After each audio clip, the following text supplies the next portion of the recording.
ជំរាបសួរពុកម៉ែបងប្អូនទាំងអស់គ្នាចាសូមស្វាគមន៍មកកាន់ SRR Days ហើយថ្ងៃនេះដែរនាងខ្ញុំមានវីដេអូថ្មីមួយតាក់ទងជាមួយនឹងដំណើរកំសាន្តជាលក្ខណៈគ្រួសាររបស់នាងខ្ញុំទៅកាន់រមណីយដ្ឋានមួយកន្លែងដែលស្ថិតនៅក្នុងខេត្តកណ្ដាលចាហើយពុកម៉ែបងប្អូនភាគច្រើនគឺគាត់បានស្គាល់ហើយដោយសារតែគាត់បានឃើញមានវីដេអូដំរីនៅខាងដើមវីដេអូចាចម្ងាយពីខេត្តកំពង់ស្ពឺរហូតទៅដល់សួនសត្វភ្នំតាម៉ៅគឺរៀងឆ្ងាយដែរពុកម៉ែបងប្អូនចាហើយ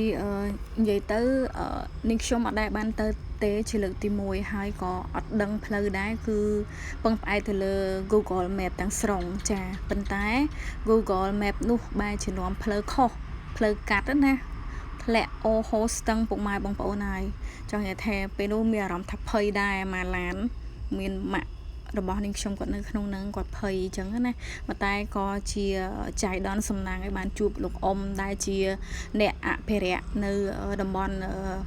ភ្នំតាម៉ៅហ្នឹងគឺគាត់បានជួយជូនទៅដ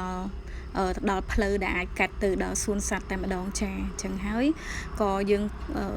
ចំណាយពេលដូចជារៀងយូរដែរពុកម៉ែបងប្អូនតម្រាំទៅដល់សួនសត្វអញ្ចឹងណា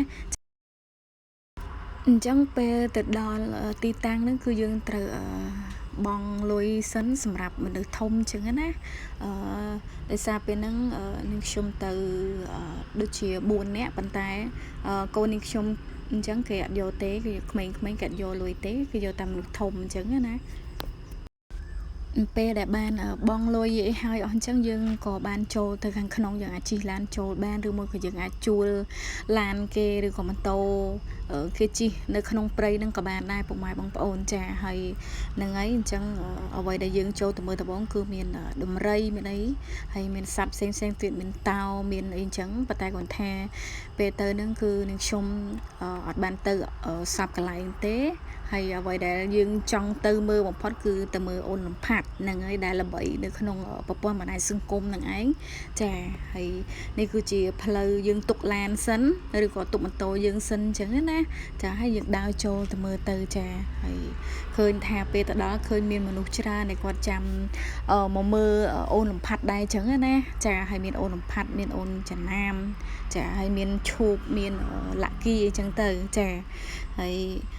ឃើញទៅកូនដំរីលំផាត់ហ្នឹងគឺខ្ជូតគួរឲ្យស្រឡាញ់មែនតើហើយទូចនេះខ្ញុំគិតថាមើលនៅក្នុងទូរស័ព្ទដៃមើលនៅក្នុងវីដេអូគឺឃើញធំតែដល់ពេលទៅមើលចិត្តបានដឹងថាដូចកូនង៉ែតចឹងពុកម៉ែបងប្អូនមើលទៅតូចមែនតើហើយមួយទៀតចំណាមហើយនេះចំណាមគឺចេះដូចគុនឆ្កែអញ្ចឹងពុកម៉ែបងប្អូនហើយខ្ជូតគួរឲ្យស្រឡាញ់ណាចំណាមធាត់ឡើងក៏ម៉ាប់ហើយបើលំផាត់វិញគឺគាត់មុំឆ្អែតគឺគាត់ល្ងុយហើយអញ្ចឹងប៉ាគាត់នាំទៅគេអញ្ចឹងណាហើយបើចំណាមអត់ចេះតនេទេមាត់គេហ្នឹងនិយាយពីថាទៅពីរហូតឆ្កឹះឆ្កៀលអញ្ចឹងណាកន្លែងណាមានអីមានចំណីអីគេទៅហ្នឹងចាងាយដើរអត់មានខ្វល់ពីអ្នកណាពីទស្សនិកជនអីទៅមើលទេ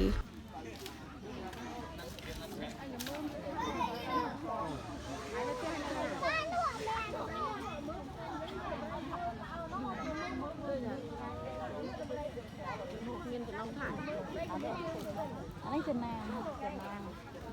ឈូកអើយឈូកសម្រាប់ដំរី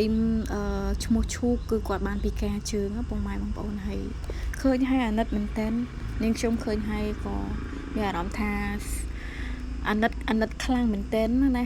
ឃើញអត់ដឹងគួរថាបរិយាយថាម៉េចពុកម៉ែបងប្អូនចាហើយនេះគឺជាតួឯកយើងមួយទៀតគឺមីងឡាក់គីចាហ្នឹងហើយដែលគាត់បានថតបទចម្រៀងបទដំរីធ្នមស្នេហ៍របស់idol យើងលោកព្រះសវត្តចាហ្នឹងហើយដំរីនេះអត់មានខ្លាចមនុស្សទេហើយមនុស្សក៏អត់មានខ្លាចដំរីដែរខ្លាចតែកូនក្មេងហើយយើងអាចញ៉ែលបានអាចប៉ះបានចាហើយពេលហ្នឹងគឺគេមកយកលុយពីភ្ញៀវដែលគាត់បានមកលេងអញ្ចឹងណាចាហើយអញ្ចឹងក៏ពេលដែលយើងមើលចប់អីហើយអស់ក៏រៀបចំធ្វើតាណាត្រឡប់ទៅវិញហើយពុកម៉ែបងប្អូនដោយសារតែវារៀងយប់ដែរម៉ោងចូលម៉ោង5អីហើយណាមួយខ្លាចស្ទះផ្លូវខ្លាចអីអញ្ចឹងណាហើយណាមួយទៀតអាចថា វារៀងឆ្ងាយផ្លូវធ្វើដំណើររៀងឆ្ងាយអញ្ចឹងណាពេលដែលនាងខ្ញុំត្រឡប់ទៅវិញគឺជិះកាត់តាមផ្លូវជាតិលេខ2មកវិញអញ្ចឹងពុកម៉ែបងប្អូនចាអញ្ចឹងវីដេអូរបស់នាងខ្ញុំមានតែប៉ុណ្្នឹងទេសម្រាប់ចែកចម្លែកចាអរគុណច្រើនជម្រាបលាបាយបាយ